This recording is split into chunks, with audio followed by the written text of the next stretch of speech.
When it comes to the subject of abortion, logic tends to take the back seat to political dogma, and emotion seems to take the high ground. It can be very difficult in today's climate to have a discussion of any kind around the subject without it turning into an existential fight over something that you either view as a fundamental and unchangeable right or an unspeakable evil that humanity should leave in the past.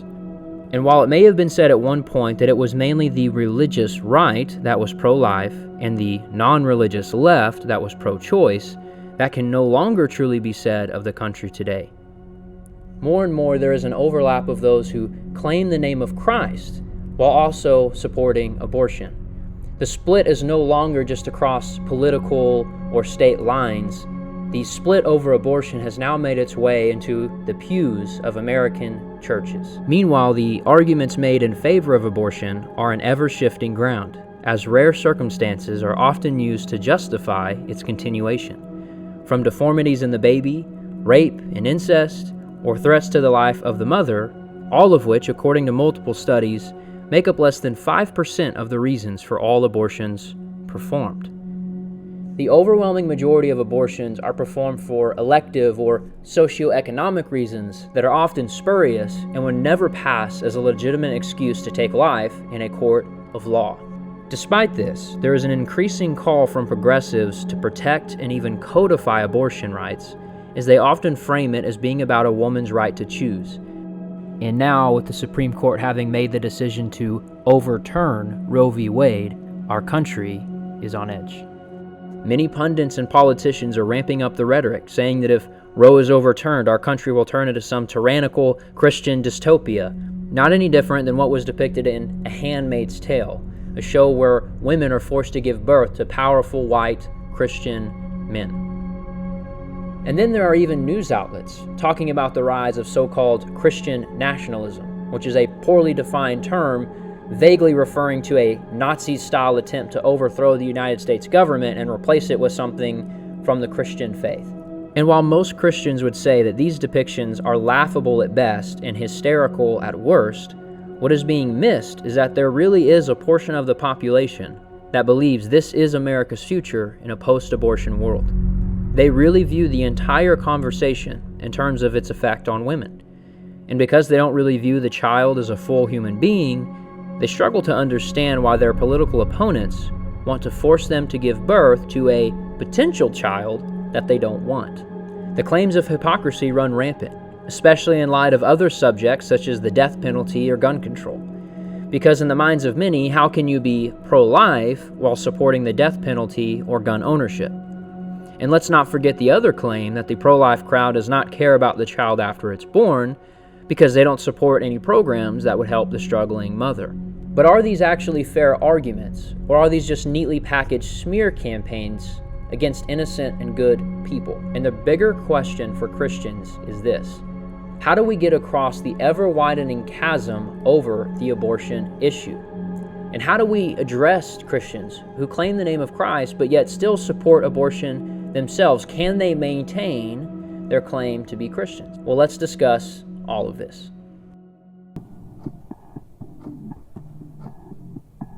The first and most foundational question that must be answered before all others is simply this: is an unborn baby a human being or not? It is this question that matters more than all else, as whether or not the baby is a human being determines whether or not abortion should be codified into law or made illegal. No one would argue that laws pertaining to the outlaw of murder should be overturned, or that those who murder other human beings shouldn't be punished. That would be injustice. We all know that human life has value, and for the Christian, we believe this because we are all made in the image of God. So are unborn babies living human beings? Well, the answer, according to many progressives, is no. They would argue that unborn children are just a clump of cells or even a parasite.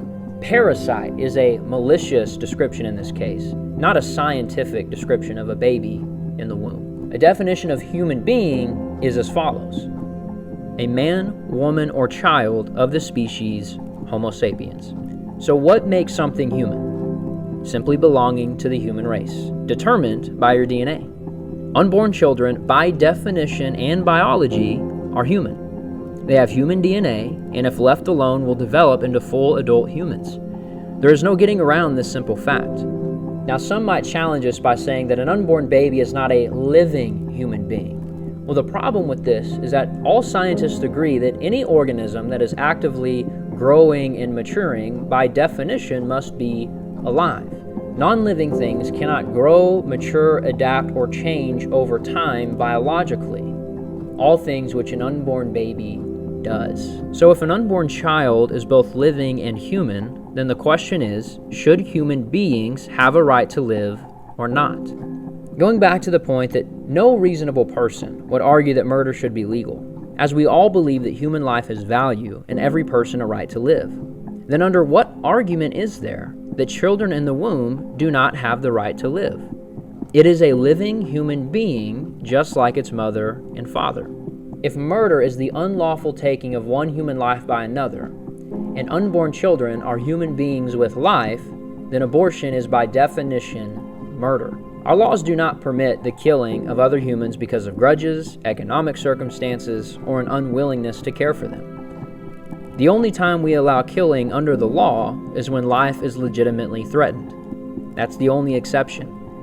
And since we know from abortion data that threats to the life of the mother make up less than 2% of all abortions performed, then we don't have any good scientific, biological, or legal basis for allowing the killing of unborn children. With the exception of life-threatening pregnancy, all other types of abortion do not meet the legal criteria for killing. For the Christian, we know that all human life is created by God in the womb. Psalm 139 says it clearly.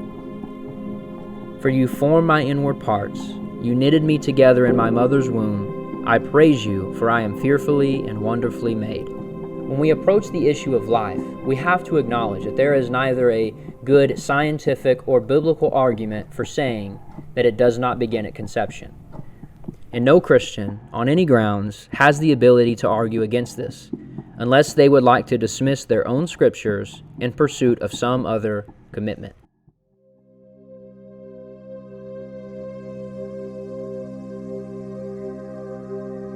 But the problem is, despite these clear-cut definitions, people will still argue that an unborn child is not a human life. They will say that it hasn't grown enough, or it can't sustain itself yet, or, it's just simply different than the rest of us. It's just not quite human enough. But these same types of arguments have been used all throughout history to enslave or mistreat other human beings. Ageism is nothing new. And determining that people too old or too young don't deserve the same legal protections and human rights is abhorrent and immoral. You don't cease to have a right to live because you are too old and frail, nor do you cease to have that right because you aren't at the same stage of development as an adult. And in regards to sustainability, there are many people who, due to medical conditions, could not live without machines, oxygen tanks, or special care. But at no point do they lose their humanity because of it. What pro-choice activists are revealing when they persist in calling unborn children less than the rest of us is an attitude that parallels the racist and discriminatory practices of years past. At one point, blacks were considered inferior to the superior whites and were denied equal rights because of this. Even non-Jews have been described by some radical rabbis as being dogs because they don't have the same value to God as the Jews do. And Armenians at one point experienced a very real and tragic genocide that was then gone on to be denied by its very perpetrators, all over their perceived value and race. We could go on and on to describe countless acts of racism and hatred throughout history, and some that still happen today. The one thing that they all have in common? The belief that merely being human isn't enough. The idea that you must be human plus something else. Human plus white. Human plus Muslim. Human plus without defects. A Jew for me is an object of disgust. I feel like vomiting when I see one. It is not necessary to prove that scientifically. It is a fact. I do not need to prove this with science or scholarship. It is so. Requiring qualifiers on somebody's humanity in order for them to be treated as human is inhumane. All human beings, regardless of age, social status, ethnicity, or religion, should not be deprived of their rights for arbitrary and unfair reasons. Depriving a child of its most basic right to live simply because you don't accept it as human shows more about your humanity than the child's. A baby for me is an object of disgust. I feel like vomiting when I see one. It is not necessary to prove that scientifically. It is a fact. I do not need to prove this with science or scholarship. It is so.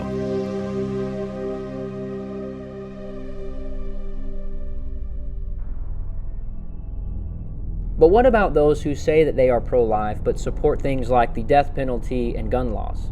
Isn't that hypocritical? Doesn't that mean that they don't really value human life too? Well, that's a fair question, so let's answer it. So for those who support the death penalty, most believe that it should only be reserved for the most serious of crimes, and only in the presence of near unfalsifiable evidence. Most people do not want public lynchings or hangings to make a return. So for cases of serial killers, serial rapists, and other criminals who have a severe risk of repeat offenses upon release, it is believed that it may be better for society that they were not released back. And while of course there is plenty of good debate to be had on what is better for these types of criminals, what can't be said of pro-death penalty people is that they want innocent people to die. They want the death penalty to be reserved for only those who are guilty, and only in extreme circumstances where it can be proven beyond the shadow of a doubt. But can the same be said for those who are pro-choice and support safe, legal, and available abortion? What crime or harm has an unborn child ever caused to those around it?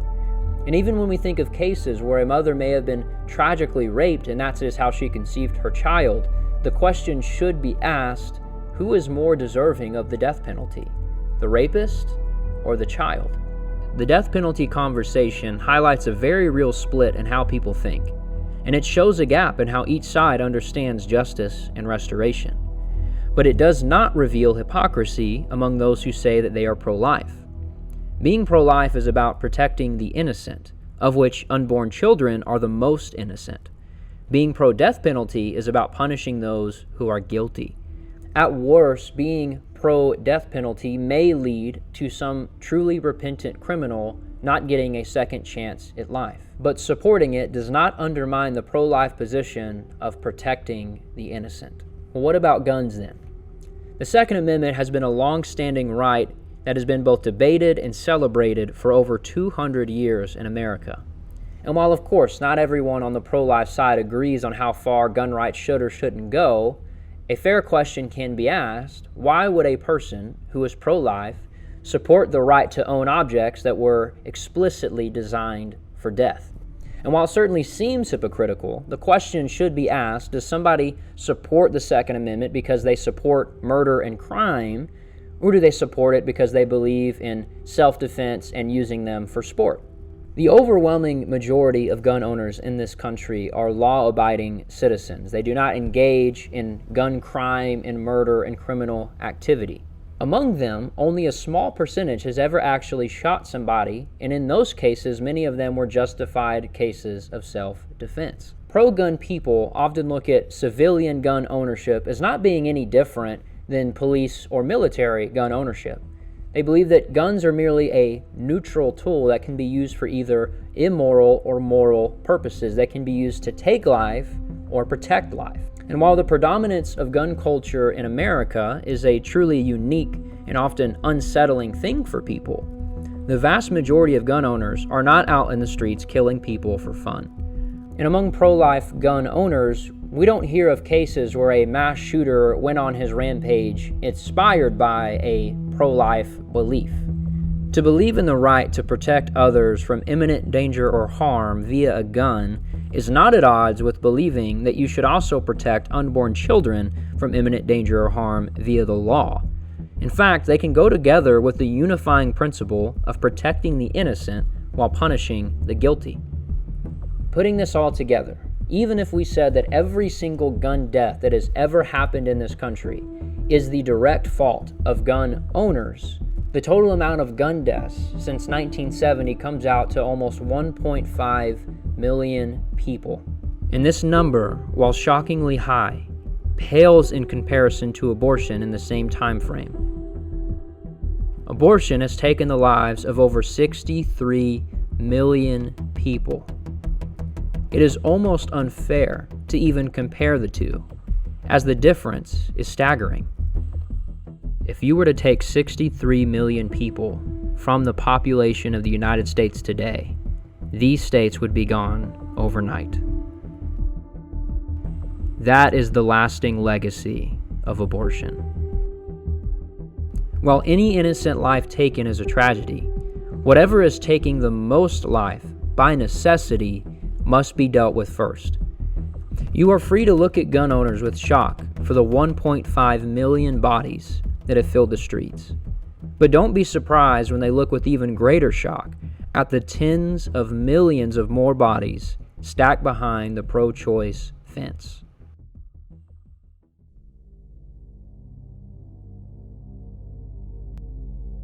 Another important and often overlooked subject in the conversation around abortion is what is to be done with the mothers who have to give birth to a child that they don't want or are not ready for. How do we help children who are born into these situations? Absolutely, a conversation about abortion needs to be a conversation about mothers by necessity. But often it is weaponized against pro-life people to paint them as uncaring and cold towards mothers while pretending to care for the child. List after list of progressive economic policies are often put forward, and if a pro-life person does not subscribe to each one, they are dismissed as not actually caring for the poor and needy. But that is obviously a rash and short-sighted response.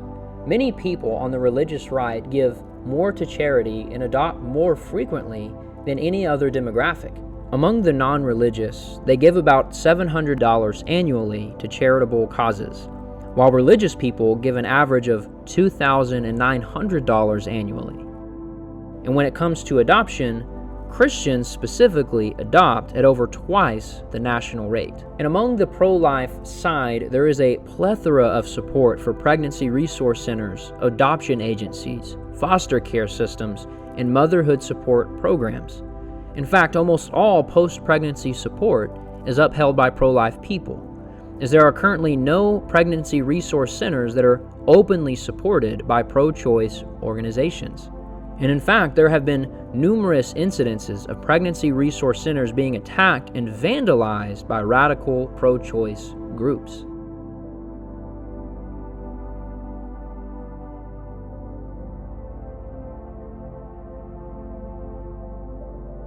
All of this paints quite the opposite picture of what pro-choice people often say about pro-life people. So while pro-life people may disagree about using government programs to help those in need, they are not actually disregarding them. They are just simply choosing to do it out of their own pockets. It is fair to challenge someone who says that they are pro-life, but has personally done nothing to help expecting mothers and their children. But it is also fair to point out the hypocrisy of someone who claims they support expecting mothers while not having lifted a finger to do so.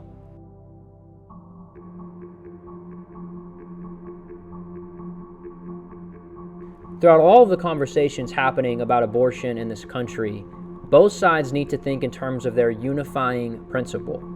For the pro-life side, the principle is simply this: protect the innocent. Whether it is in regards to abortion or crime, pro-life people want to see innocent people protected and the guilty held to account. They want our laws to be equally applied to all human beings and all to have the same right to life, no matter the circumstance. This principle must be unified with all other positions they may have, and they do their best to follow it. But can the same be said of the pro-choice side? Unfortunately, no. If you do not believe in protecting unborn human beings, then you do not believe in protecting all innocent people.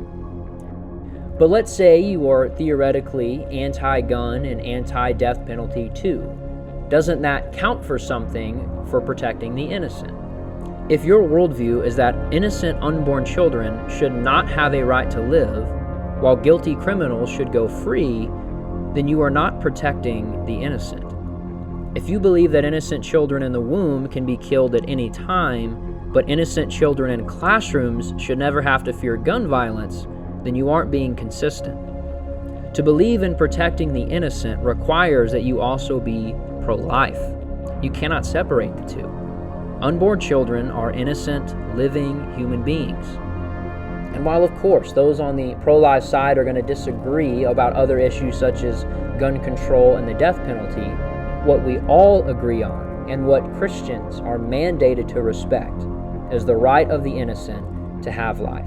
And for that cause, we will do everything in our power to protect them. Do justice and righteousness, and deliver from the hand of the oppressor him who has been robbed.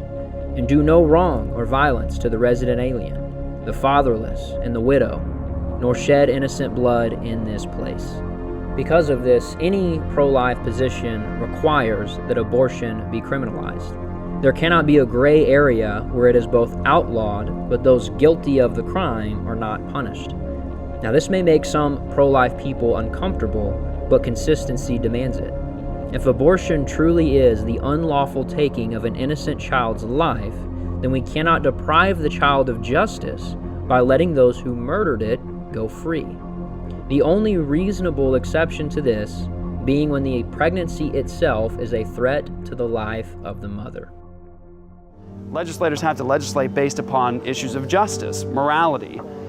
And if a woman who has an abortion is ultimately a victim, as much as a victim as the baby, as some people say in the pro-life movement, then she's not guilty of a crime. And if it's not a crime, it doesn't need to be criminalized. And so one of the challenges presented to us as Christians is if we're going to fight against abortion in a philosophically consistent way, in a legislatively consistent way, we have to fight against it as Christians. We have to fight against abortion being fundamentally Christian. And that is to say, we need to call it what it is, a sin. We need to call it what it is, a crime. And that's the only way to fight consistently against abortion in the United States or in Ireland.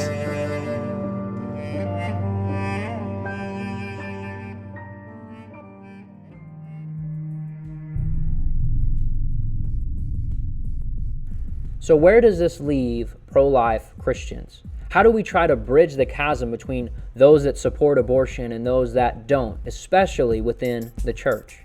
Well, the answer is simple, but not easy. We can't. If someone is unwilling to accept an unborn child as a human being, then they are ultimately rejecting that child's image of God. As Christians, politics for us is not a free and open playing field for us to choose which side we would like to play. No, it's an opportunity for us to be a light to the world by living in obedience and submission to Christ, who is our King. He alone gets to decide moral code and law, and we have no right to go against him. Any Christian who vocally supports abortion is going against God and placing their politics above him, making it an idol. The Bible tells us plainly that children are a blessing from God. Behold, children are a heritage from the Lord, and the fruit of the womb a reward. But among the pro-choice crowd are many taunting claims that children are nothing more than parasites. Creatures who are just holding back their mothers from accomplishing their ambitions and career goals. And increasingly, radicals on the pro-choice side are becoming more and more religious in their rhetoric. And I wouldn't have been able to do this without employing a woman's right to choose. God is cool with me, fuck the state, they can't take it. God is cool with me, fuck the church, they only fake it. God is cool with me, she says, girl, you know I love you. God is cool with me, he says, girl, you know I got you. Godspeed for women's rights, they judge you, they judge Christ. Godspeed for women's rights, they judge you, they judge Christ. Nothing about this attitude is reconcilable with a Jesus who calls us to sacrifice ourselves for the sake of others, and to take up our cross and follow him. A Jesus who said to never forbid children from coming to him, and showed tender compassion to them. The same Jesus who said that anyone who causes children to stumble is better off being drowned in the sea. No, the attitude from radicals on the pro-choice side is more in line with those who sacrificed their children to Moloch in the Old Testament, all in an attempt to gain the favor of a false god. And in America, our false gods are money, fame, and personal ambition. And to think of how many millions of children have been sacrificed on the altar of those gods should make us righteously angry. There are some chasms that simply cannot be bridged by man, and in a climate like the one that we have today, there seems to be more chasms than bridges. We have to understand that some people will simply reject the truth and refuse to link arms with us, and that is out of our control. We don't need to compromise what we believe to be friends with others. In fact, that would be the wrong thing to do. You adulterous people, do you not know that friendship with the world is enmity with God? Therefore, whoever wishes to be a friend of the world makes himself an enemy of God. So, Christian, continue to stand unwaveringly on your biblical convictions on abortion, being immovable, and let Christ build a bridge to lead people over. The burden is not on you to prove why killing children is wrong. Instead, the burden is on those who support abortion to prove why killing children is right. And their task is one that can never be accomplished by morality or science. Rather, it would have to be accomplished by the force of law. But in the meantime, we have our mandate: preach the gospel, protect the innocent. While we can't change the minds of people who simply don't want to see the humanity in unborn children, we can push on into a future where abortion, like slavery, is looked upon with disgust and outrage. One where people will wonder how we could have ever allowed it to happen. But even if we can't achieve this in our lifetimes, we know that God will bring justice to every child that has ever been killed. And in that, we must take great comfort.